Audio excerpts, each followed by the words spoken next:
হাসপাতালের ওয়ার্ডে আছেন পুলিশ, রোগী ও কিছু স্বজনরা। সবার দৃষ্টি একজন মানুষের ওপর। তার নাম সুজন মোল্লা। প্রশ্ন হলো, তার হাতে হ্যান্ডক্যাপ কেন? কেনই বা পুলিশ পাহারায় আছেন তিনি? ঘটনাটি মুন্সিগঞ্জের আধারা ইউনিয়নের দেওয়ানকান্দি এলাকায় শুক্রবার রাতের। স্থানীয়দের অভিযোগ, পারিবারিক কলহের জেরে স্ত্রীকে কুপিয়ে করে স্বামী।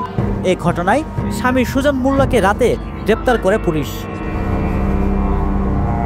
পুলিশ ও প্রত্যক্ষদর্শীরা জানায়, শুক্রবার দিবাগত রাত 10টার দিকে সুজন মোল্লা ও সেলিনা বেগমের মধ্যে ঝগড়া হয়। এক পর্যায়ে সুজন সেলিনাকে দাঁত গুরুতর আহত করে। পরে স্থানীয়রা বিষয়টি মুন্সিগঞ্জ সদর থানায় অবগত করলে পুলিশ ঘটনাস্থলে গিয়ে নিহতের মরদেহ উদ্ধার করে। এদিকে রাতেই অভিযান চালিয়ে সুজন মোল্লাকে গ্রেপ্তার করে পুলিশ। পুলিশের জিজ্ঞাসাবাদে সুজন স্বীকার করেন, পারিবারিক কলহের কারণে নিজে কীটনাশক পান করে স্ত্রীকে দা দিয়ে করে পালিয়ে যায় সে। মুন্সিগঞ্জ সদর থানার ভারপ্রাপ্ত কর্মকর্তা সাইহুল আলম জানান, ওই রাতেই পুলিশ অভিযান চালিয়ে সুজনকে গ্রেপ্তার করেছে।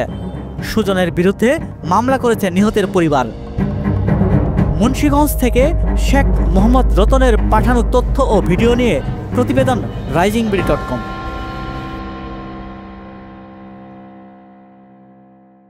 ওয়ালটন আবারও মিলিনিয়ার অফারে ওয়ালটন ফ্রিজ কিনে আপনিও হয়ে যেতে পারেন মিলিয়নিয়ার। মিলিনিয়ার ছড়াছড়ি দেশ জুড়ে, এটা শুধু ওয়ালটনই পারে।